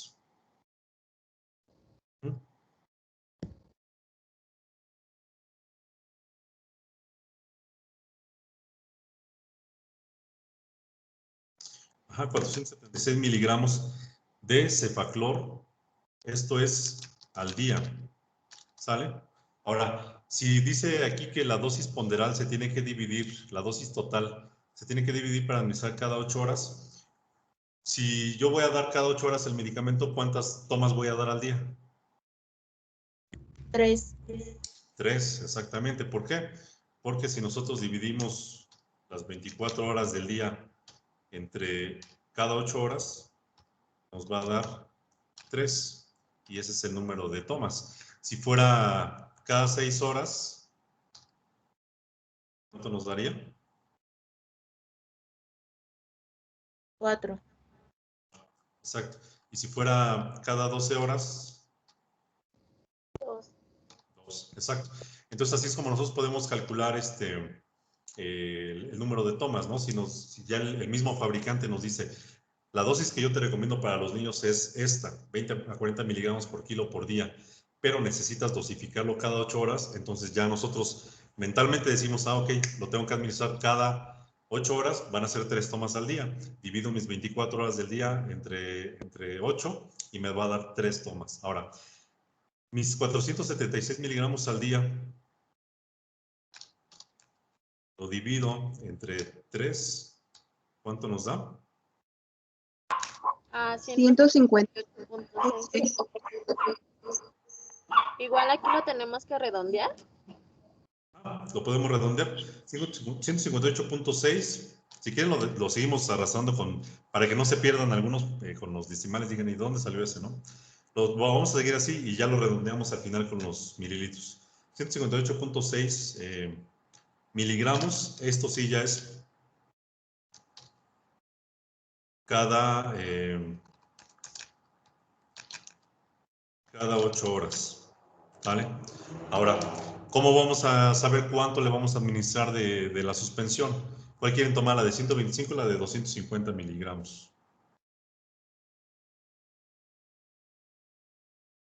La de 125. 125. Ok, 125. Como en el ejemplo anterior, como lo hicimos con el paracetamol, Decíamos que vamos a dividir nuestra dosis que necesitamos entre la cantidad, la concentración que tiene el medicamento en el volumen de referencia. Es decir, aquí tiene 160 miligramos tiene cada 5 mililitros. Aquí tenemos 125 miligramos en cada 5 mililitros. Ahora, la operación es esta. Vamos a dividir 158.6 miligramos por dosis entre los 125 miligramos que contiene la suspensión, y esto nos da 1.2. 26, 1.26. 1.26. 1.26. Esto va a ser 1.26. Perdón, 1.26. Y ese 1.26 lo vamos a multiplicar por el volumen, que es por 5 mililitros, que es lo que contiene, en donde está contenido los 125. ¿Y cuánto nos da? 0.5. 6. ¿Qué? 0.25. No, a ver, alguien se me perdió por ahí, me está diciendo 0 punto algo. No, otra vez. 6.3. Ajá, son 6.3. Otra vez, miren, decíamos que el niño de 11.9 kilos, le vamos a calcular su dosis de cefaclor a 40 miligramos, como está aquí en la dosis ponderal, ¿no? De 20 a 40. Elegimos 40 y multiplicamos 40 miligramos por su peso, 11.9 kilos, y nos da 476 miligramos al día. Para nosotros saber cuánto necesitamos administrar en cada toma, porque nos recomiendan que administremos cada 8 horas, y para saber que cada 8 horas corresponde a 3 tomas al día, porque dividimos las 24 horas del día entre 8, nos da 3 tomas.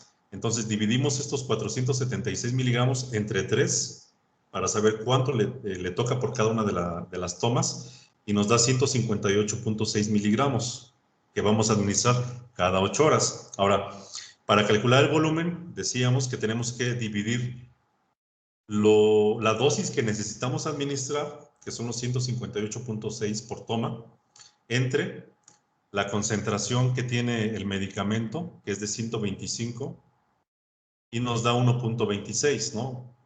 Y ese 1.26 lo tenemos que multiplicar por el volumen en el cual está diluida esta concentración, que son 5 mililitros. Si tú multiplicas 1.26, que te resultó de dividir la dosis que requieres entre la concentración que contiene el medicamento, te da 1.26, y si lo multiplicas por los 5 mililitros que contiene cada unidad de dosificación, la dosis de referencia, te da 6.3 mililitros.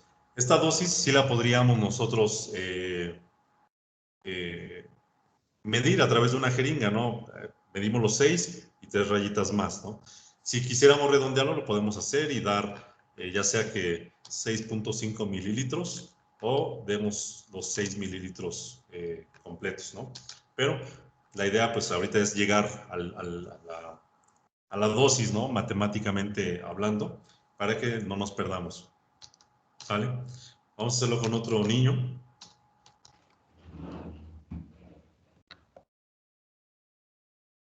Que pesa, ¿qué les gusta? Pesa 26.8 kilogramos. Y vamos a utilizar la concentración de 250 miligramos. Ok. ¿Qué vamos a hacer? ¿A cuánto le calculamos? ¿A 20, 30, 40 miligramos? 20. A 30. ¿A 20, 30? 30, a ver. 30 miligramos. Lo vamos a multiplicar por los 26.8 kilos que pesa el niño.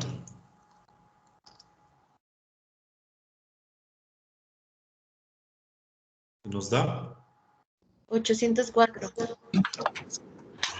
4 miligramos que necesitamos al día. Ahora, si necesitamos administrarlo cada 8 horas, ¿qué vamos a hacer? Dividirlo entre Dividirlo por los... ¿Dividirlo por cuánto? Entre 3. 3. Entre 3, exactamente. Dividimos 804 entre 3 y nos da 268. 268 miligramos por dosis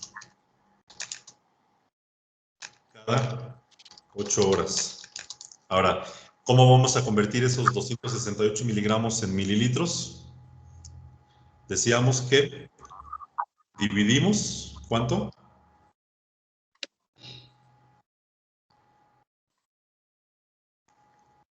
Dijo que íbamos a ocupar las 250, ¿verdad? Ah, 250 miligramos, ajá. Los 804 entre los 250, ¿no?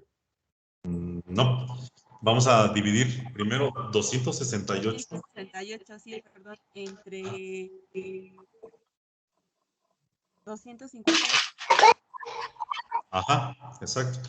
Entre 250.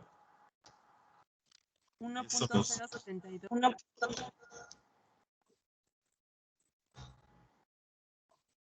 0.72, ¿no? Ajá. Y esto lo vamos a multiplicar por los 5 mililitros que contiene nuestra volumen de referencia. 5.36. 0.86. 36. No, 5.36. 36, ok. Esa es nuestra dosis a administrar. Otra vez, podemos nosotros redondearla y dar, a lo mejor, sí podemos medir 5.3 a través de una jeringa o podemos dar 5.5 mililitros, ¿no? Lo que se les haga más fácil.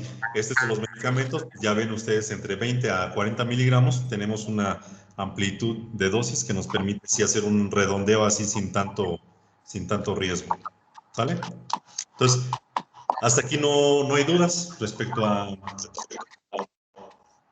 ese tipo de dosificación. Profe, ¿por qué dijo que eran 5 mililitros de la suspensión? Es que ya me acordé. ¿Por qué es por 5 mililitros? Ajá. Es que cuando tú compras algún medicamento, te vas a encontrar con que cada uno de ellos va a tener una presentación, una concentración. Ahorita déjenme abrir mi explorador y vamos a checar algún medicamento, a ver.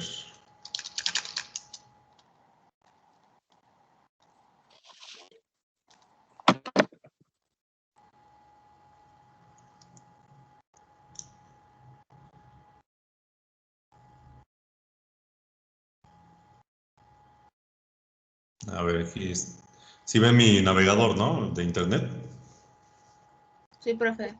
Ok, miren, aquí voy a buscar Cefaclor, ¿no? En farmacias del ahorro. Y yo cuando compro un medicamento, aquí, por ejemplo, bueno, miren, esta es otra suspensión, fíjense. Dice marca del ahorro, Cefaclor. Su concentración es de 375 miligramos en 5 mililitros. Así lo van a ver ustedes. Pero también se pueden encontrar otras presentaciones. Bueno, a ver, vamos a ver de amoxicilina. Y eso por eso es que le digo que siempre tienen que referirse a un libro de referencia de medicamentos o también obviamente al medicamento que que tienen ustedes en mano, porque no va a ser la misma dosis si nosotros calculamos, si nosotros tenemos en mano, por decir, este Cefaclor de 375 miligramos y al niño le calculamos sobre una concentración de 125 o de 250 miligramos, no nos va a dar exactamente el mismo volumen y por eso necesitamos saber cuál es el medicamento que tenemos disponible. Miren, amoxicilina, vamos a ver, esta es en suspensión, vean, en esta suspensión tenemos 125 miligramos. A ver, ya vamos a la imagen. Pueden ver aquí que dice 125 miligramos de amoxicilina y 31.25 miligramos de ácido clavulánico en 5 mililitros. Ese es así como que la concentración de referencia de este medicamento. Pero así como tenemos de 125, les digo que nos podemos encontrar también con amoxicilina. Miren, esta es 500 miligramos de amoxicilina en 5 mililitros, 400 miligramos de amoxicilina en 5 mililitros, 600 miligramos en 5 mililitros. O sea, cada medicamento puede tener diferente tipo de presentación. Por eso es que nosotros debemos de hacer un cálculo sobre esa presentación que tenga nuestro medicamento. ¿Y en las gotas igual va a depender del medicamento o siempre va a ser equivalente a 5 miligramos por gota? No, en el caso bueno, hablando del paracetamol, por lo general la formulación en gotas siempre va a ser así, 100 miligramos por mililitro. Entonces ahí sí, el número de miligramos que contiene cada gota va a ser la misma, ya sea entre una marca comercial o genérica, si contiene esa misma concentración. Si por ejemplo hubiera, y esto es una suposición, ¿no?, que hubiera un paracetamol que tuviera 200 miligramos por cada mililitro, entonces sabríamos que tiene el doble por cada gotero y por lo tanto podríamos asumir que cada gota contiene, en lugar de 5 miligramos, contiene 10 miligramos de paracetamol. Obviamente la dosis tendría que ser menor, o sea, la mitad de la que, por ejemplo, calculamos para los casos anteriores, ¿no? Esto hipotéticamente hablando, ¿no? Porque les digo, no hay paracetamol de 200 miligramos por mililitro. Pero les digo, siempre, de cualquier manera, siempre hay que verificar. Aunque ustedes digan, pues el paracetamol ya sé que siempre van a ser 100 miligramos, nuestra tarea cuando hacemos esa verificación de los correctos es medicamento en mano, reviso lo que dice su etiqueta, reviso la concentración y hago mis cálculos para no tener ninguna posibilidad de error. ¿De acuerdo? Bueno, miren, nos quedan 25 minutos. Vamos a hacer ahora un ejercicio sobre el área de superficie corporal, porque también en ese nos quedamos un poquito cortos la vez pasada. Aquí les presenté en la sesión anterior un nomograma, que era esa comparación de escalas en donde ustedes trazaban una línea desde el peso hasta la talla contra el peso del niño y cruzaba sobre otra escala y nos daba el área de superficie corporal. Pero ahora lo vamos a calcular, ¿no? Es una operación, tampoco es difícil, pero la vamos a aprender. Entonces aquí, para calcular el área de superficie corporal, vamos a hacer lo siguiente. Es la raíz cuadrada, o vamos a poner que área de superficie corporal es igual a la raíz cuadrada. Profe, no se ve la pantalla. Ah, sí, perdón. A ver. Gracias. Ahora sí. Decíamos que para calcular el área de superficie corporal, vamos a hacer la raíz cuadrada. Aquí voy a poner ahorita esta línea para indicar que es una raíz cuadrada. Sabemos que ese no es el símbolo, pero ahorita lo voy a usar así. La raíz cuadrada de lo que es nuestro peso.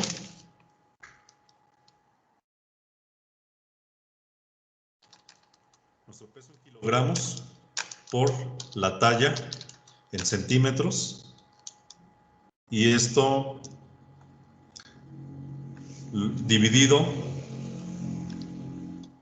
por una constante de 3600. Ese 3600 siempre va a ser el mismo, en cada uno de nuestros cálculos. Y vamos a poner un ejemplo. Tenemos nosotros...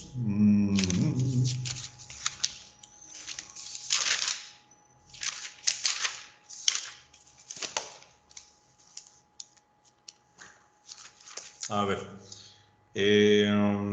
vamos a decir que el niño pesa, que les gusta unos 20, a ver.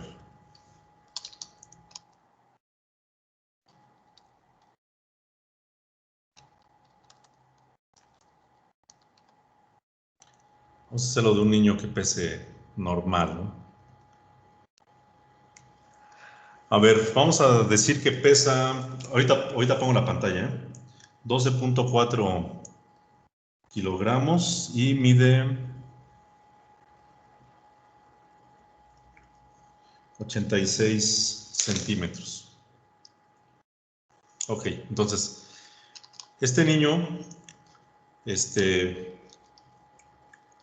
su peso es de 12.4 kilogramos y su talla es de 86 centímetros.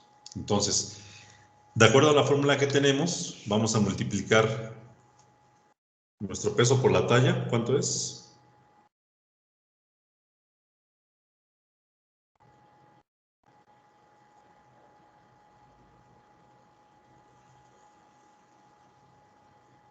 $1,066.4. 1066.4. Entonces aquí nos dan 12.4 por 86. 1066.4. Ahora esto lo dividimos entre la constante de 3600. 0.29.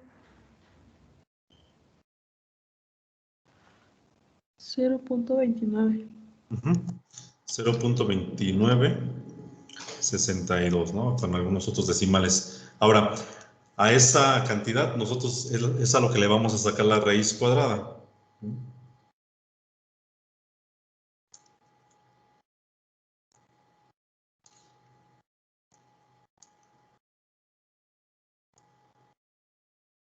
0.54. 0.54. Aquí le ponemos esto para que quiere decir que le sacamos la raíz cuadrada. Algo así.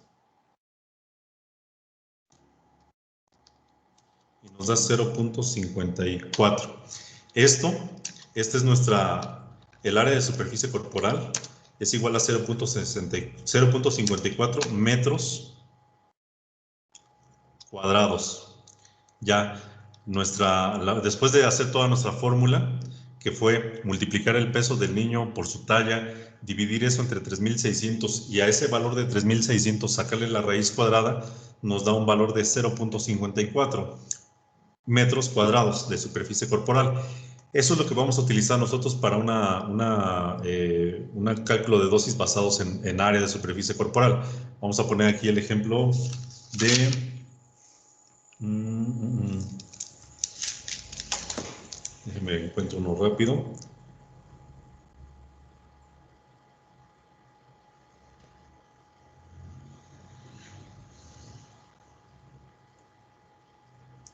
Vincristina.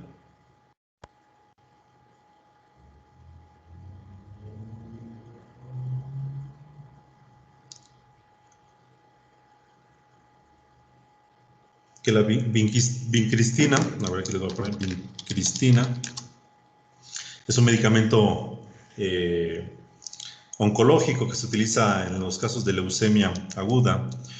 La vincristina se encuentra en una presentación de 1 miligramo por mililitro de la solución a administrar. Y la dosis ponderal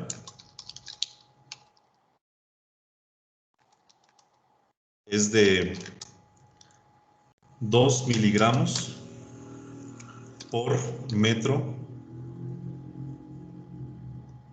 cuadrado, desde luego que de área de superficie corporal, ¿no? Y esta dosis se administra intravenosa cada semana, ¿no? Es una quimioterapia. Entonces, con nuestro ejemplo anterior, decíamos que teníamos un niño que pesaba, bueno, esta es una niña que pesaba 4 kilos y medía 86 centímetros. Nosotros primero sacamos el área de superficie corporal, que fue multiplicar su peso por su talla en centímetros. El resultado lo dividimos entre la constante de 3600 y a ese resultado, que es este de aquí, nosotros le sacamos la raíz cuadrada y nos dio 0.54 metros cuadrados. En la fórmula es lo mismo que la estábamos haciendo anteriormente. 2 miligramos por metro cuadrado, ¿qué tendríamos que hacer?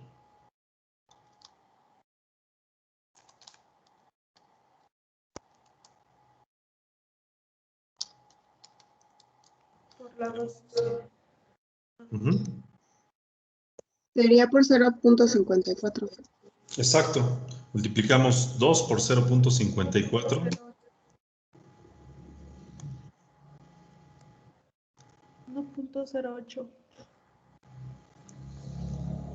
Ajá. 1.08 miligramos de vincristina intravenosa cada semana, ¿no? Esa sería la dosis que requeriríamos administrar a esta pequeñita, ¿no? Ahora, obviamente la vincristina pues, es un medicamento intravenoso que vamos a tener que diluir y vamos a tener que administrar en forma controlada, porque no se la vamos a administrar así en bolo. Eso es lo que vamos a aprender más adelante. Lo importante ahorita es saber cómo llegamos al cálculo de la dosis para esta pequeña, ¿no? Entonces, si se dan cuenta, realmente resulta tanto más fácil utilizar el nomograma que vimos la vez pasada, o incluso ya hacer esta fórmula que tampoco es así lo más complicado, ¿no? Solamente necesitamos tenerla así a la mano para recordar que para calcular el área de superficie corporal multiplicamos nuestro peso por la talla, lo dividimos entre 3.600 y a este valor le sacamos la raíz cuadrada y eso es el área de superficie corporal. Ya que la tenemos, lo multiplicamos por la dosis ponderal, que en este caso es 2 miligramos por los metros cuadrados, en este caso 0.54 metros cuadrados, y nos da 1.08 miligramos, que sería prácticamente una ampolleta, ¿no? 1 miligramo. Y así lo vamos a hacer con cada medicamento que se administre por vía intravenosa y que requiera calcular la sobresuperficie corporal.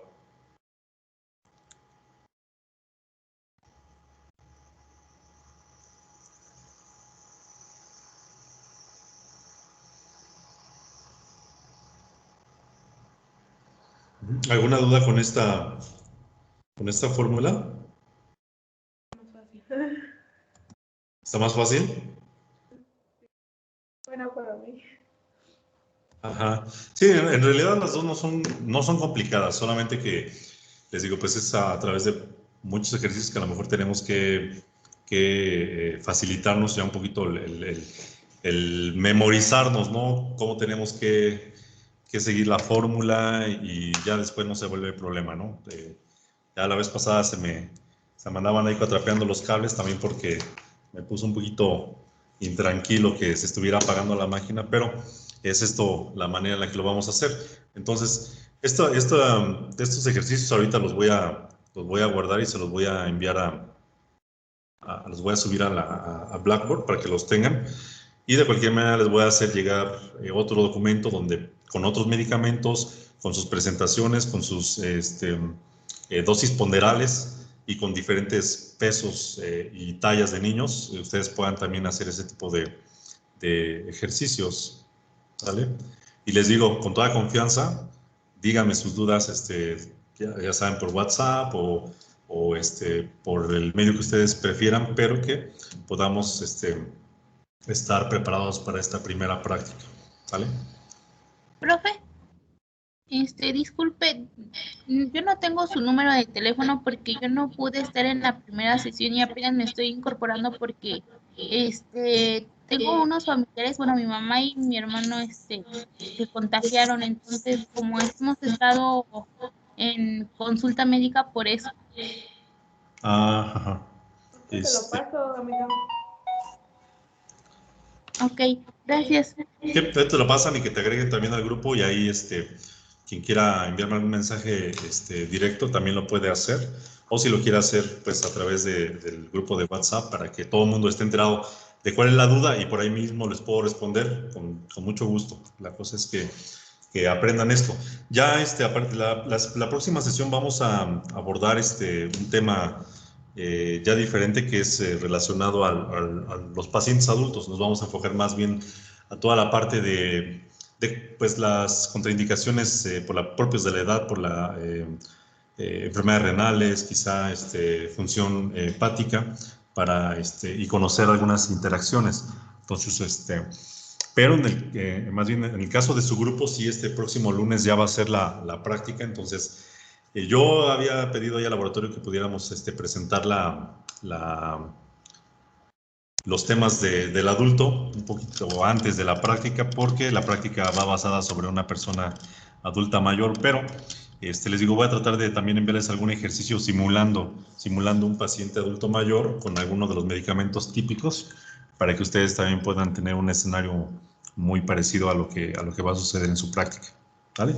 Y pues no tengan, no se sientan intranquilas, estresados todos, porque pues solamente es una práctica, solamente vamos a poner en operación lo que hemos aprendido, y pues desde luego que vamos a hacer una retroalimentación, pero antes de llegar a ese punto, les digo, sí, necesitamos hacer algunos ejercicios más de esto que ya ahorita ustedes mismas o ustedes mismos, perdón, han llevado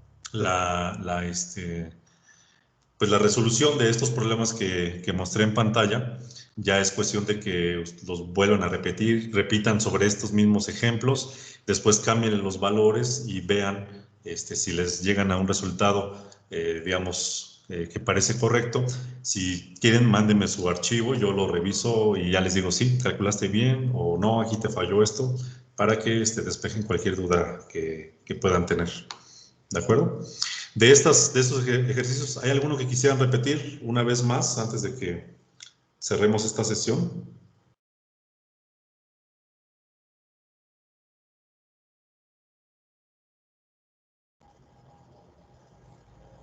No, profe.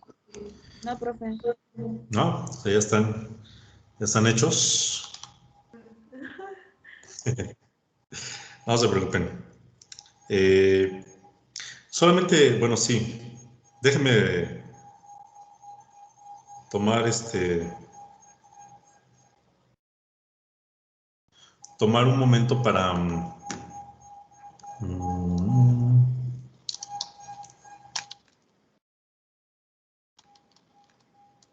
otro medicamento muy común.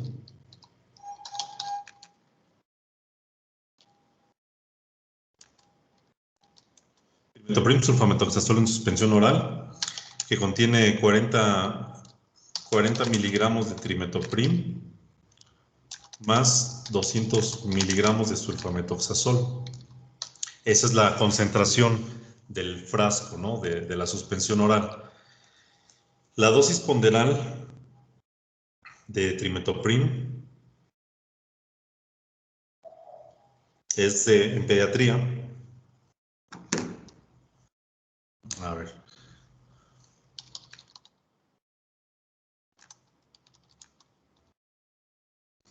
En este caso se dan cuenta ustedes que es un medicamento combinado, que es un medicamento que contiene dos sustancias, que es trimetoprim y sulfametoxazol.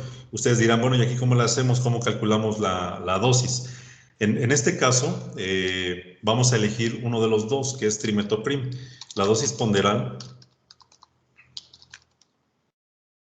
Y como es una dosis fija, ya no va a haber cambios, ¿no? O sea, no vamos a calcular aparte para sulfametoxazol, solamente sobre trimetoprim.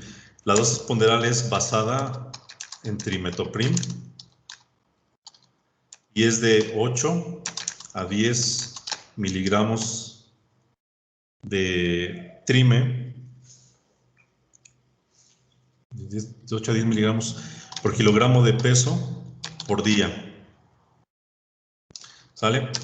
El trimetoprim sulfametoxazol se administra cada 12 horas.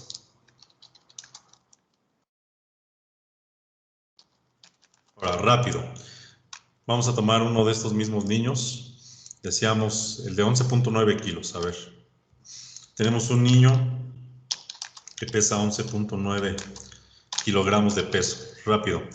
Vamos a calculárselo a 8 miligramos de trimetoprim, ¿no? Entonces multiplicamos los 8 miligramos de trimetoprim por los 11.9 kilogramos de peso corporal y nos da 95.2. 95.2 miligramos de trimetoprim al día, ¿no? Esto es por día. Si necesitamos dividir la dosis cada 12 horas, ¿cuántas tomas van a ser? 2. Necesitamos dar 2 tomas. Y dividimos entonces los 95.2 entre 2. ¿Cuánto nos da? 47.6. 47.6 miligramos por dosis. Ahora, vamos a calcular el volumen. Si ya tenemos 47.6 miligramos por dosis, multiplicamos, dividimos 47.6 miligramos que requerimos administrar entre los 40 miligramos que contiene nuestra suspensión, de aquí arriba, la concentración de trimetoprim, entre 40 miligramos, y esto lo multiplicamos por el volumen de 5 mililitros, que también es el volumen de referencia para esta suspensión. ¿Y cuánto nos da? 5.95. 5.95 mililitros de trimetoprim. Obviamente vamos a redondear y vamos a dar 6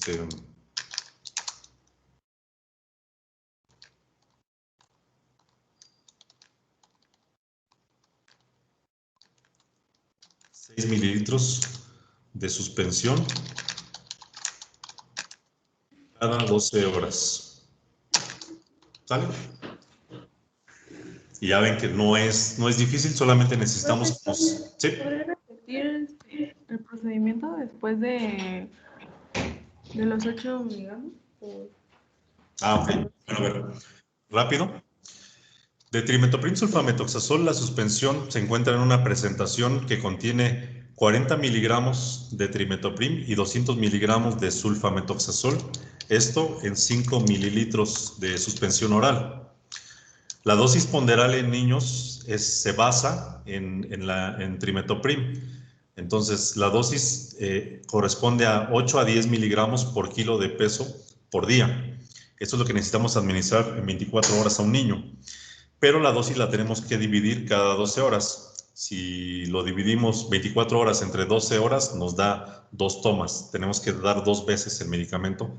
Esta dosis que calculemos la tenemos que dividir en 2 tomas. Y bueno, multiplicamos nosotros los 8 miligramos de trimetoprim, que es la dosis ponderal de aquí. Puede ser con 10, pero ahorita lo hicimos con 8.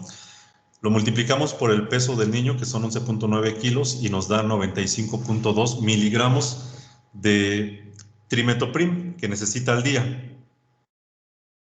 Pero como lo vamos a dividir cada 12 horas, dividimos esta dosis entre 2 para dar una toma cada 12 horas. Dividimos 95.2 entre 2 y nos da 47.6 miligramos por dosis de trimetoprim. Como Ahí ya... es donde me perdí. Lo Ajá. demás sí la... Aquí es donde ¿qué, perdón? Que nada más ahí me perdí. Lo demás sí lo entendí. Ok. Ok. Bueno, entonces precisamente dividimos nuestra dosis, nos da 47.6 miligramos. Dividimos los 95.2 miligramos que necesitamos al día entre 2, que van a ser las 2 tomas que vamos a dar, y nos da 47.6 miligramos por dosis. A partir de aquí, hacemos lo mismo que en los ejemplos anteriores. Dividimos la dosis que requerimos administrar por toma entre la concentración de nuestro medicamento, que es de 40 miligramos de trimetoprim, 47.6 entre 40, y el resultado lo multiplicamos por 5 mililitros, que son el volumen en el cual está diluido estos 40 miligramos de trimetoprim, ¿sale? Y nos da un total de 5.95, que ya son los mililitros, pero como lo vamos a redondear, porque no podemos administrar 5.95 mililitros para la vía oral, vamos a redondearlo y vamos a dar 6 mililitros de suspensión oral cada 12 horas. Y esa es la dosis que requiere nuestro pequeño de 11.9 kilos, 6 mililitros de suspensión oral cada 12 horas, y a lo mejor aquí le damos durante 7 días, ¿no? ¿Sale? Este es otro ejemplo para que vean cómo es diferente, por ejemplo, cuando tenemos 2 medicamentos combinados. Les digo, como es una dosis fija, es decir, hay otra formulación que ustedes seguramente han escuchado, que es el Bactrim Forte, que contiene el doble, es decir, en lugar de 40 contiene 80 miligramos de trimetoprim, y en lugar de 200 contiene 400 miligramos de sulfametoxazol en los mismos 5 mililitros. Entonces, obviamente, si nosotros tomáramos esa suspensión para este niño, tendríamos que dividirlo 47.6 entre 80 y multiplicar ese resultado por 5 mililitros. Y como es al doble, entonces aquí nos saldría un valor que redondearíamos para administrar 3 mililitros de la suspensión de trimetoprim sulfamethoxazol, pero en su presentación forte, la que tiene el doble de lo de aquí, ¿sale? Pero esa ya no la pusimos ahorita, nada más para que vean que todo va a ser de acuerdo a la concentración del medicamento, a la formulación que tengamos disponible, a la dosis ponderal que nosotros vamos a elegir y obviamente pues al peso del niño que tengamos en ese momento. Profesor, ¿y si ese cálculo se hubiera hecho con el sulfamethoxazol, sale exactamente la misma? Podríamos hacerlo también así, aunque les digo, hay que seguir bien cuando uno se refiere a un documento técnico, a un libro, a una referencia en medicamentos, siempre nos van a decir la dosis ponderal y te van a decir, está basada en trimetoprim y es de 8 a 10 miligramos, ¿no? Difícilmente nos vamos a encontrar que nos digan cuánto es de sulfamethoxazol, porque el sulfamethoxazol no lo vamos a encontrar solo. Siempre va a haber esta combinación y aquí en este caso el trimetoprim va a ser el que marque la pauta para la dosificación. Pero sí se podría llegar a hacer, ¿no? Nada más como mero ejemplo matemático, pero les digo, pues ahora sí que en un escenario real ustedes van a tener que tomar en cuenta los medicamentos que se encuentren disponibles. Gracias, profesor. Ok, bueno, pues así terminamos la sesión del día de hoy y el día de mañana ya subo el video, subo la presentación también y también los ejercicios para que puedan ustedes comenzar a practicar. Y nuevamente les recuerdo con toda confianza, coméntenme sus dudas por cualquier vía que se les haga apropiada y yo con mucho gusto les respondo para que estemos listos para el próximo lunes. ¿De acuerdo? Y también les voy a poner ahí entre los anuncios algunas indicaciones si son pertinentes para la práctica, qué es lo que necesitan cumplir para que se les permita llevarla a cabo. Y bueno, pues sería todo por hoy. Muchas gracias a todos por su asistencia, por participar en estos ejercicios y que tengan excelente noche. Cuídense. Hasta luego, profe. Gracias.